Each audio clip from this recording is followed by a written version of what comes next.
Here's your wrestling news for August 6th, 2022. And we're kicking off with SmackDown, as this week's show saw a gauntlet match to determine the next challenger for SmackDown Women's Champion Liv Morgan. Well, it wasn't anywhere as memorable as gauntlet matches have been in the past few years, especially the one from February this year. The surprise result saw Shayna Baszler get the win over Sonya Deville, Aaliyah, Shotzi, Raquel Rodriguez, Xia Li, and Natalya. As head of creative, this was a Triple H decision, and one that will likely play into Baszler's real-life history with Ronda Rousey, who is currently serving a suspension. Speaking of Rousey, we're pleased that neither she nor Charlotte Flair are in the title picture for the time being, as fans are wanting to see something new. Unfortunately for Liv Morgan, fans may already be wanting to see something new, as when she came out to do a pre-gauntlet match promo, there was a smattering of boos among the lukewarm reception. We could also hear the small "You tapped out" chant, referencing her controversial win at SummerSlam, and perhaps the crowd has grown tired of Liv's syrupy, sweet act. We very much doubt that WWE is gearing up for a Morgan heel turn given the amount of time they've invested in her as a babyface. Whatever happens, Morgan vs. Baszler should be a fun match and mark the first time in what feels like a year that the SmackDown Women's title isn't involved with Rousey or Flair. Shayna Baszler's push seems to be a clear-cut Triple H decision, and we're excited to see how things play out between the two women. And who do you think will win? Let us know in the comments. WWE didn't make reference to the boos Liv Morgan received during SmackDown, but one person who certainly took notice is Kayla Braxton. On Twitter, Braxton said she was disappointed with the disrespectful chants shown to Morgan during SmackDown, and it's not the first time the interviewer has shown her love for the champ. Braxton's tweet got some replies in support, with fans unhappy how others have turned on Liv so quickly, saying the muddled SummerSlam finish, which saw her tap out but the referee not see it, was not Morgan's decision.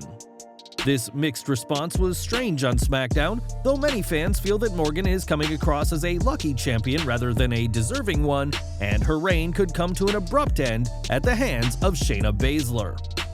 More from SmackDown, as the show saw the stunning return of Karrion Kross, who returned to WWE alongside Scarlett Bordeaux. The former NXT champion confronted Roman Reigns and attacked Drew McIntyre on the show, making an immediate impact on his first night back. Things started with Reigns addressing the fans about his SummerSlam encounter against Brock Lesnar and discussing his upcoming bout with McIntyre, and said that Paul Heyman had been hospitalized due to an F5 by Lesnar last Saturday. Drew McIntyre came out looking for a fight with the undisputed WWE Universal Champion, but was ambushed by Kross, who, after taking out the former WWE Champion, turned his attention towards the Tribal Chief. Pointing to Reigns, Kross has made it clear that he has his eyes on the undisputed WWE Universal Championship, much to the shock of Reigns and the Usos. After being released from WWE last November, fans understandably went berserk at Kross's return, with one fan saying that Triple H was fixing what Vince broke, while another called a three-way feud between Reigns, McIntyre, and Kross money. Several members of the WWE Universe also expressed their excitement to see Bordeaux on the main roster, as she never got a chance to join her husband on Raw last year before both were released. Triple H had reportedly been very interested in bringing Kross back, and it made a lot of sense given that after being released, the former NXT champion made it clear that neither he nor Scarlett were on bad terms with the company. Kross had even stated that the company's work culture suited him and his wife, and we imagine things have only gotten better with his old NXT mentor Triple H now running shows. Not only is Kross back in the company he was happy to work for, but he now again has his wife by his side and a much better push on the main roster than his time on Raw. Do you think Kross is a future undisputed WWE Universal Champion? And will it be he or McIntyre, or maybe somebody else entirely who finally dethrones Roman Reigns? Last month, Stephanie McMahon was appointed co-CEO of WWE in her biggest role with WWE to date. McMahon has worked under several roles with WWE over the decades, but hasn't always been praised for her efforts. After announcing earlier this year that she would be taking a leave of absence to focus on her family, reports came out that McMahon was being buried by some in the company who were unsatisfied with her work. As explained in this week's Wrestling Observer newsletter, McMahon received criticism for her work operating the company's sales division. This was noted internally as a weakness. This is what the leaked stories months ago buried Stephanie for being weak at, and it was a category where UFC far outdistanced WWE in when both companies otherwise are pretty comparable. Now Stephanie is running the company, and as reported, Greg Stimmel has taken over as head of sales and partnerships. The company named Craig Stimmel the new Senior Vice President and Head of Global Sales and Partnerships. He will report directly to Nick Khan and Stephanie McMahon. He will be responsible for overseeing day-to-day operations and leading the company's sales organizations and expanding the number of sponsors and promotional partners. Some in WWE may not have liked how Stephanie did business in the past, but she's now in a much bigger role, so they'll just have to find a way to get on board with the co-CEO of WWE. On the July 25th Raw from Madison Square Garden, Roman Reigns opened up the show with a lengthy promo, vowing to retain his undisputed WWE Universal Championship against Brock Lesnar at SummerSlam. True to his word, Reigns did just that, but Reigns' promo also forced WWE to cut one of their planned segments. As per reports, Drew McIntyre was scheduled to have an in-ring promo with Theory before the two had a match, and while the match still went ahead, the segment had to be cut because of Reigns. Not only that, but it's also reported that because of the time change, the match was all called in the ring rather than being meticulously planned out move for move ahead of time. Calling things in the ring is a change for WWE and just the latest example of leeway WWE superstars are being shown in this new era of WWE.